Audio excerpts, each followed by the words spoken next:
Bonjour tout le monde, bienvenue chez moi. Aujourd'hui, je déguste avec vous le fromage cheddar à la bière et aussi à l'encre d'un mystérieux animal. Et oui, c'est que bien que j'ai utilisé de la bière noire pour faire ce fromage, sa couleur ne provient pas de la bière. La couleur provient plutôt d'un animal, d'une sorte de pieuvre que l'on appelle la seiche et je vous avouerai que quand j'ai ouvert le bocal d'encre de sèche pour la première fois, j'ai eu de très gros doutes sur le goût que ça allait laisser à mon fromage.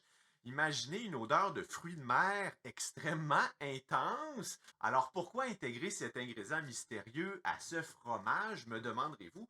Eh bien, c'est vraiment pour la couleur. Si vous n'ajoutez pas d'encre de sèche, il faut vraiment que ce soit une encre comestible. N'allez pas vider vos crayons à l'encre dans votre fromage en espérant le manger.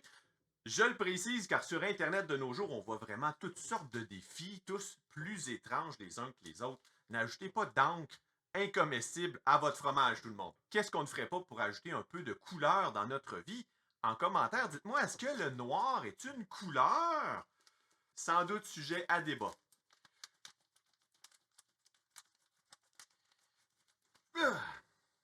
Le moment tant attendu, 7 mois, mesdames et messieurs, après la recette.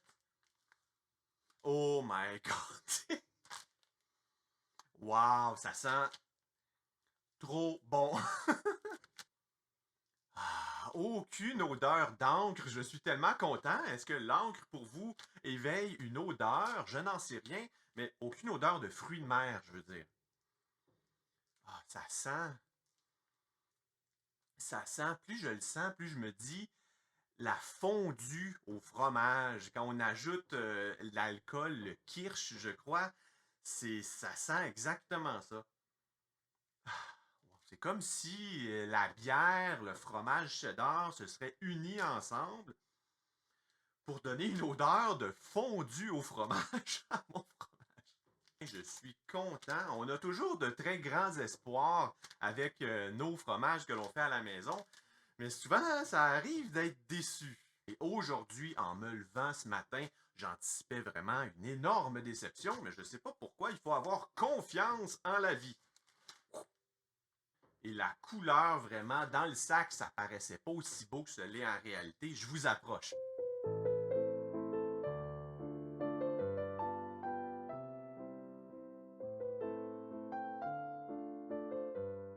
L'extérieur est vraiment parfait, ça donne envie. Sans plus attendre,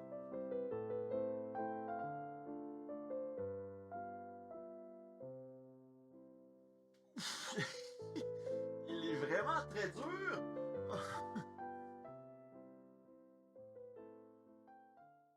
Je suis content, on voit vraiment l'aspect marbré du fromage. Ça sent vraiment bon. Ça sent vraiment bon. La technologie n'est pas encore au rendez-vous pour vous communiquer tout ça, mais ça sent vraiment comme une fondue au fromage.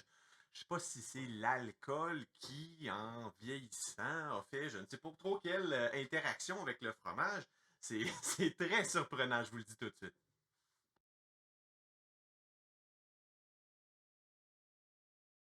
Je serai toujours aussi impressionné de voir tout ce que l'on peut faire soi-même à la maison. Wow, je présenterais ce fromage-là à quelqu'un sans lui dire, puis il me demanderait à quel endroit je l'ai acheté, vraiment. L'odeur.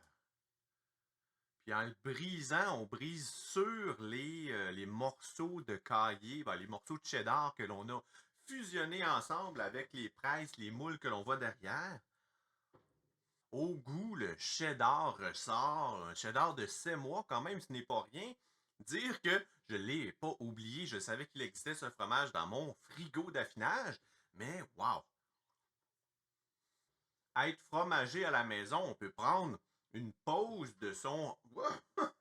on peut prendre une pause de son hobby.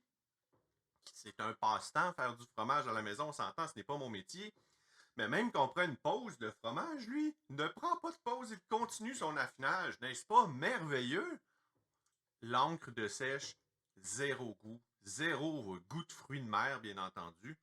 Au niveau des allergies, bon, j'imagine qu'il y a des allergènes qui doivent se retrouver dans le fromage.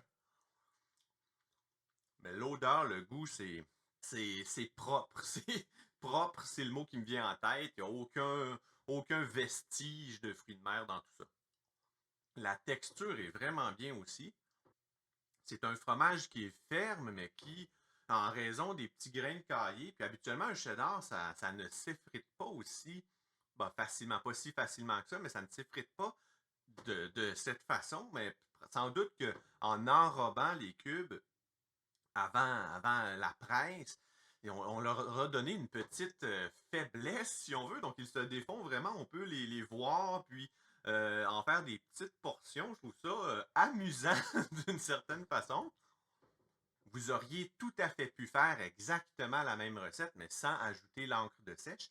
Vous auriez eu exactement la même chose que ce que vous voyez ici, la même odeur que vous ne percevez pas, mais la couleur simplement aurait changé. Alors, ne vous limitez pas si près de chez vous, l'encre de sèche est indisponible. Ou c'est quand même assez cher, c'est coûteux l'encre de sèche. Ça m'a coûté pratiquement aussi cher d'encre de sèche que de lait pour la recette, imaginez. Vraiment, si vous voulez faire un bon cheddar à la bière, choisissez une bière au goût assez prononcé, mais sans amertume, bien important. C'est que l'amertume, souvent, c'est un défaut, une faiblesse dans un fromage. Je ne veux vraiment pas retrouver l'amertume dans le goût d'un fromage. Alors, évitez, la tendance aux bières IPA, tout ça, évitez ça autant que possible. J'ai choisi une bière noire. Il y a une petite amertume peut-être, le goût torréfié, mais pas l'amertume très puissante du houblon. Le goût est vraiment très différent d'un autre fromage que j'ai fait à la bière. Dans l'autre cas, c'était la croûte que j'avais lavée à la bière.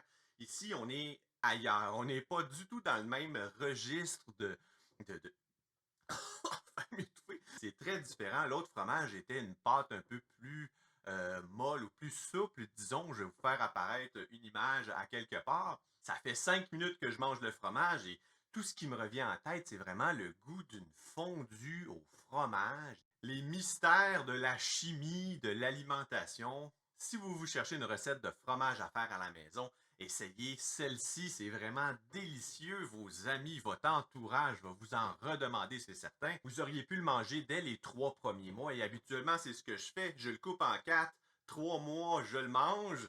Après 6 mois, je vais manger l'autre quart. Et la dernière portion, je pourrais aussi la séparer en 2 quarts. Une autre portion à 12 mois, par exemple, et la dernière portion, le dernier quart, à 2 ans d'affinage. Vraiment, j'ai hâte de le goûter. J'ai toujours hâte à goûter des fromages. Alors, si, comme moi, faire du fromage à la maison vous intéresse, je vous mets 2 vidéos juste ici, dont la vidéo recette du fromage que vous avez vu aujourd'hui.